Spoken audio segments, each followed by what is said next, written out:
घर से धकाकर हमारे पिताजी का आंख का ऑपरेशन हुआ था। तो उस समय तो बहुत बड़ी बात हो जाती थी आंख का ऑपरेशन होना। आजकल तो आंख का ऑपरेशन के बाद लोग काम कर लेते हैं, पर उस समय तो दोनों आंख के ऑपरेशन होना, मोतियाबिंद के, और फिर वो धक्का कर ले जाएं। हम जब स्कूल पढ़ते थे तो पापा का, पिताजी का चने का ठेला लेकर जब पान चौराहे पर जाते थे, और पान चौराहे पर जब ठेला खड़ा करते थे तब भूख भी लगती थी पिता को। हम खुद देखते थे कि पिताजी को भूख लग रही है, तब चना भी उठाकर नहीं खाते थे। हम कई बार, हमारे बड़े भैया ने पूछा, पापा भूख लग रही है, आप चना खा लो। तो पिताजी का शब्द होता था, 2 रुपए का चना बिगड़ जाएगा, वो 2 रुपए आएंगे तो काम आएंगे। घर का चना भी ठेले का नहीं खाता था बाप, पिता पिता होता है। पिता वो चना भी नहीं खाता था। एक बेटे की जिंदगी बनाने के लिए, एक बेटी का विवाह करने के लिए कन्यादान करना है उसको। बेटी की शादी में लोग आएंगे, उनको खाना खिलाना है।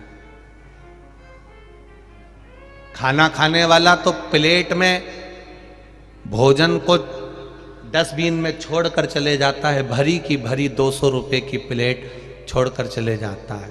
पर उस बाप से पूछना जिसने 1-1 रुपया जोड़ा है अपनी बेटी की शादी के लिए, कि आएंगे तो खिलाना पड़ेगा उसको।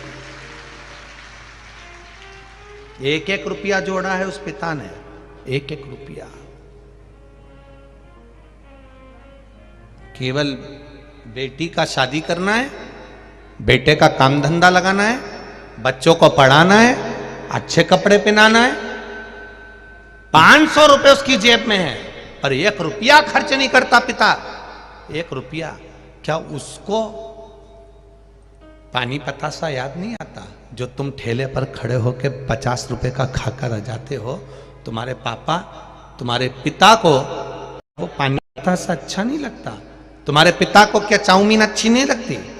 तुम्हारे पिता को क्या वो बर्गर अच्छा नहीं लगता? तुम्हारे पिता को क्या वो पिज्जा अच्छा नहीं लगता? तुम्हारे पिता को क्या बाजार में मिलने वाली गजक अच्छी नहीं लगती? तुम्हारे पिता को बाजार में मिलने वाला क्या भोजन अच्छा नहीं लगता? याद उसको भी आती है, खाना वो भी जानता है, जेब में पैसा भी है, फिर भी नहीं खाता है, क्योंकि मेरी औलाद को पढ़ाना है, उसका विवाह रचाना है। नहीं खाता, छोड़ देता। और जिस दिन तुम पिता बनोगे और अपनी औलाद के लिए तुम्हारी जेब में भी पैसा होगा, मैं नवयुवक लड़कों से पूछना चाहूंगा जिनकी शादी हो गई, जो 40 साल, 42 साल, 45 साल की उम्र में चल रहे हैं, 50 साल की उम्र में चल रहे हैं, उनकी भी जेब में पैसा है तो भी जोड़ जोड़ कर चल रहे हैं बच्चों के लिए। नहीं खाते। इन 45 साल वालों से, इन 50 साल वालों से पूछना, ऑफिस में काम कर रहे हैं, पुलिस की नौकरी, इसकी नौकरी, डॉक्टर की नौकरी, ये नौकरी, गवर्नमेंट की नौकरी कर रहे हैं, एक चाय भी पीते हैं तो 50 बार सोचते हैं कि चाय पिएंगे तो 10 रुपए कट जाएंगे। छुट्टी नहीं लेते गवर्नमेंट की, छुट्टी लेंगे तो पैसा कट जाएगा। किसके लिए? केवल अपने बच्चों के लिए। और बच्चे कहते हैं, पापा तुम एक प्लाट नहीं ले सके, तुम एक मकान नहीं ले सके? जरा उस बाप से पूछना जो कहता है मैंने 4-4 बच्चों का पेट भरा, उनकी शादी करी, उनका पालन पोषण करा, तुम लोगों के लिए करा, इसलिए मैं मकान नहीं बना पाया, प्लाट नहीं ले पाया, जमीन गाड़ी नहीं कर पाया, तुम्हारे लिए करा है।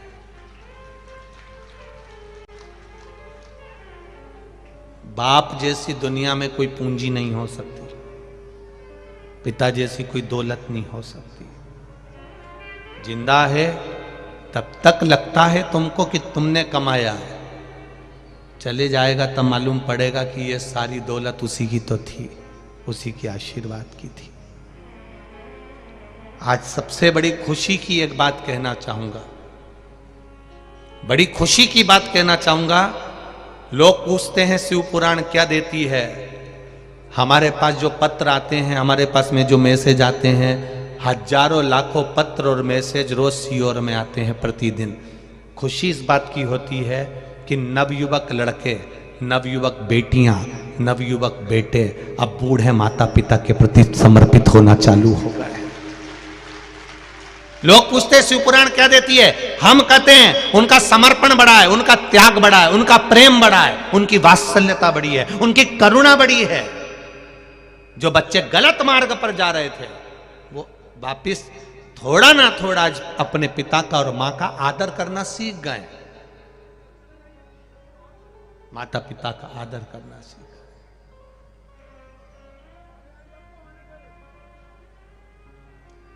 शिव जी ने क्या करा था? शंकर भगवान का सबसे पहला जनमानस को देने वाला गुण है, शिव जी ने देवताओं के लिए अमृत छोड़ दिया और खुद, बोलो जम के बोलो जरा, विष पी गए। पिता ऐसा ही होता है, अपने बच्चों के लिए जोड़ जोड़ जोड़ जोड़ सब दे देता है, खुद खून का घूंट पी जाता है। ठीक है, करूंगा बाद में, तुम लोग खा लो, मैं खा लूंगा बाद में, तुम लोग कर लो, कर लेंगे बाद में। ये पिता का गुण है, विष पीना वो जानता है। तो मंदिर में रहने वाले शिव और तुम्हारे घर में रहने वाले शिव, तुम्हारे पिता कोई दूसरे नहीं है, वो शंकर का ही एक अवतार है, शिव का एक तत्व है, शिव का एक स्वरूप, उसको पहचान।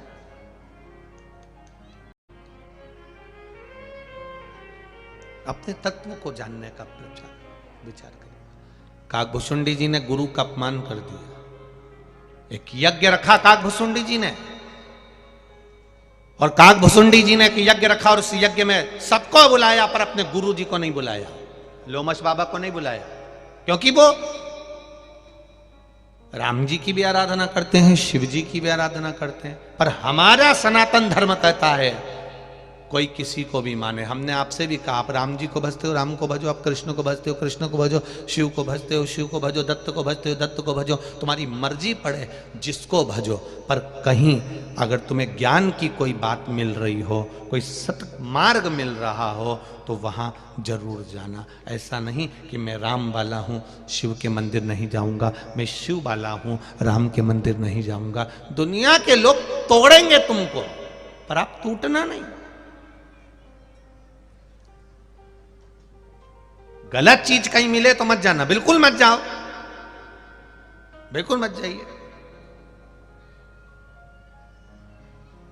कुछ गलत मिल रहा है वहां नहीं जाना हमको, कुछ अच्छा मिल रहा है वहां जाना हमको।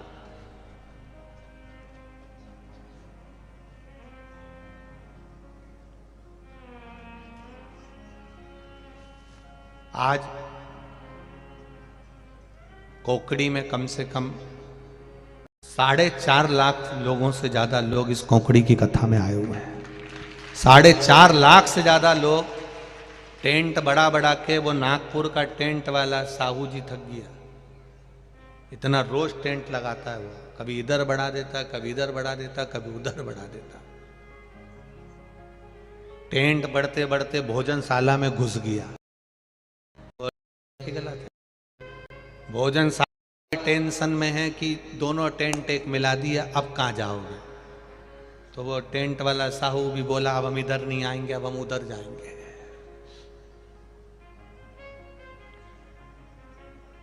कई लोग पूछते हैं इतनी भीड़ इतनी भीड़ इतनी भीड़ काहे को आ रही है? पेट्रोल तुम्हारा, डीजल तुम्हारा, गाड़ी तुम्हारी, ड्राइवर तुम्हारा, समय तुम्हारा, घर छोड़ के 200-200, 500-500, 700-700, 800-800, 900 किलोमीटर दूर से आ रहे हो। कितनी दूर दूर से।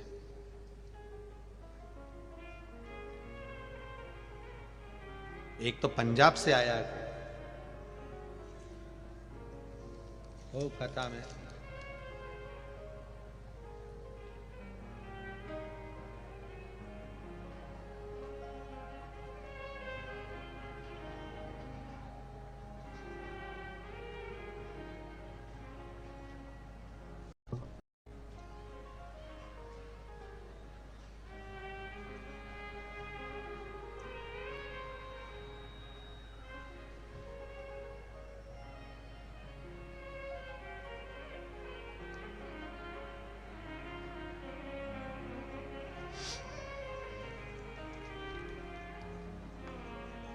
मेरा नाम दीपिका कल्याण है।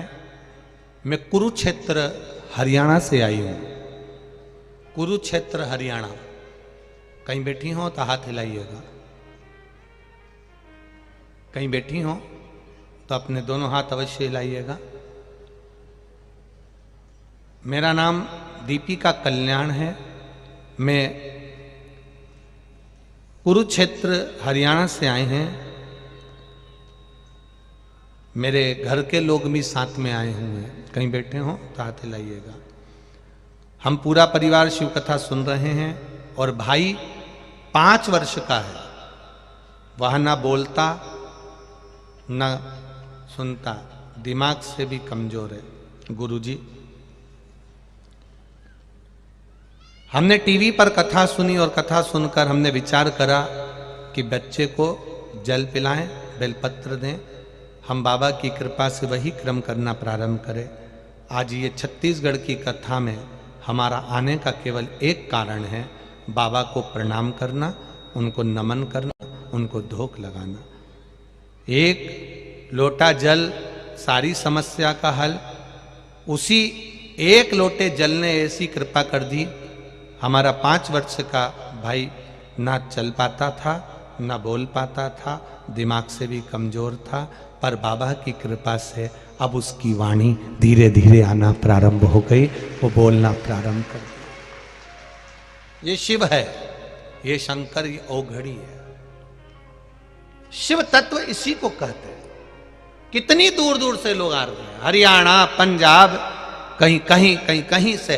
आप विश्वास लेकर आते हो, आपकी दृढ़ता, आपका भरोसा आपको लेकर आता है। और ये विश्वास है कि बाबा देगा जरूर,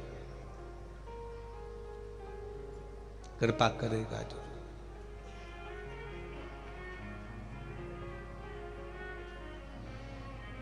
मैंने तेरे ही भरोसे, ओ बाबा तेरे ही भरोसे, हवा बिच उड़ती जावांगी, बाबा डोर हल्को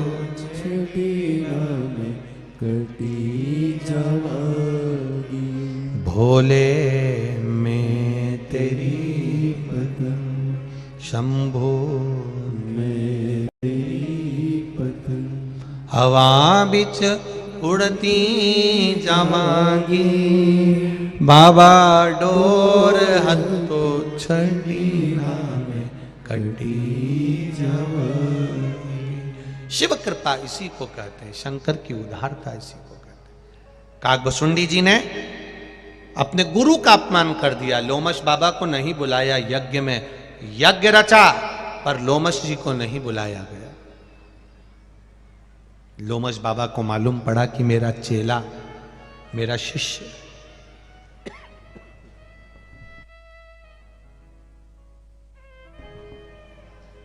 लोमश बाबा को मालूम पड़ा कि मेरा शिष्य यज्ञ कर रहा है।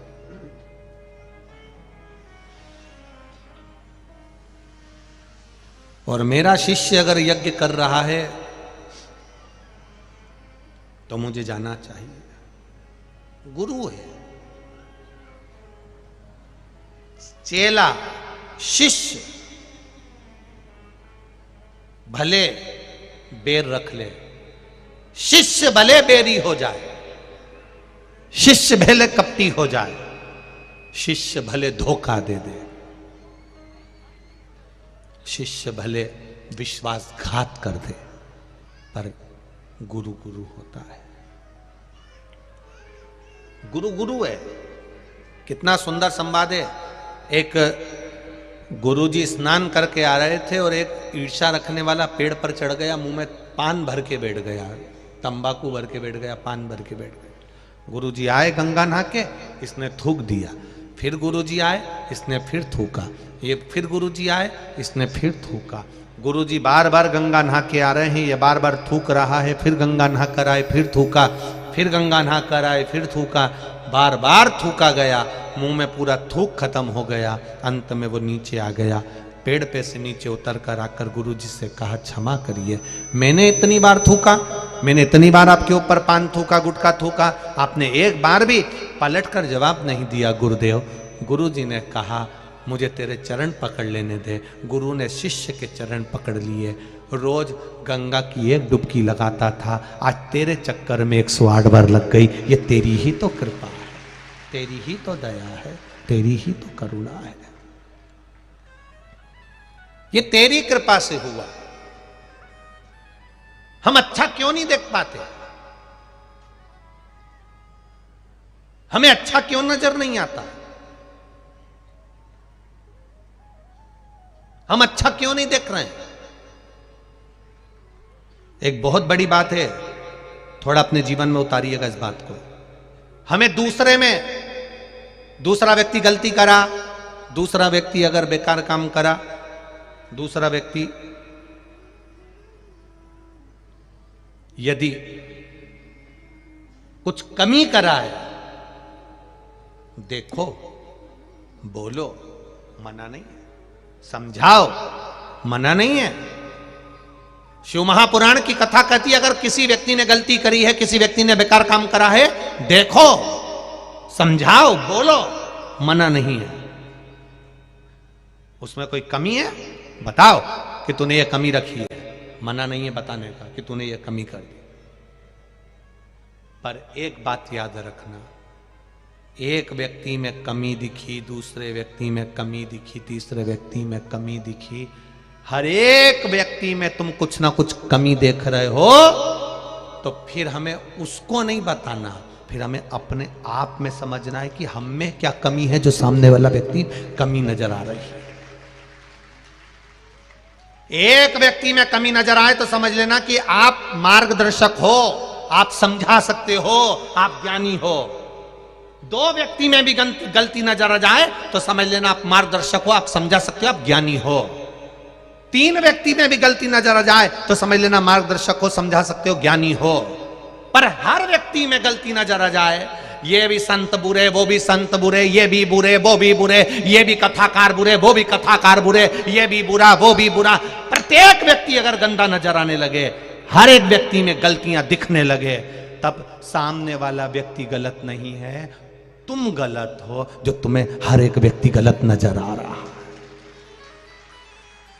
फिर अपने में गलती देखो, एक व्यक्ति में गलती निकलती चल जाता, दूसरे व्यक्ति में गलती निकलती चल जाता, तीसरे व्यक्ति में गलती निकलती चल जाता, पर तुमने तो धंधा बना रखा है हर एक की गलती छांटने का। तो समझ लेना कि तुम ज्ञानी नहीं हो, तुम विद्वान नहीं हो, तुम अज्ञानी हो। तुम में कुछ ऐसा सिम फिट कर दी भगवान ने जो दूसरे की केवल बुराई ही देखता रहता है, कभी अच्छाई देखी ही नहीं उसने जिंदगी में। वो सिम अंदर से निकालो जो फिट करी है, वो सिम के कारण तुम नेटवर्क गलत हो रहा है। कभी कभी कोकड़ी में हमने पूछा, यहाँ आने से पहले कई लोग पूछते हैं तुम्हारे कोकड़ी में कौन सा नेटवर्क चलेगा, तो कहा साहब ये वाली कंपनी का चल जाएगा। तो क्या साहब हमारे पास तो वो कंपनी है ही नहीं। तो उसने फिर बेचारा गया बालोदा बाजार में से दूसरी सिम लेके आया थोड़े दिन के लिए कि यहाँ चला के यहीं छोड़ देंगे। नेटवर्क तुम्हारा गड़बड़ हो रहा है। एक व्यक्ति में गलती नजर आए, एक व्यक्ति ठीक नजर नहीं आए, एक व्यक्ति में गलती दिखे, एक व्यक्ति अगर तुम्हें बुरा नजर आ रहा है, समझाओ, तुम ज्ञानी बनकर समझाओ, विद्वान बनकर समझाओ, तुम महाज्ञानी बनकर समझाओ, मना नहीं है। पर एक व्यक्ति में गलती दिखी, फिर एक संत में से गलती निकाली, फिर दूसरे संत में से गलती निकाली, फिर तीसरे महाराज में से गलती निकाली, चौथे कथाकार में से गलती निकाली, पांचवें उसमें से गलती निकाली। तुम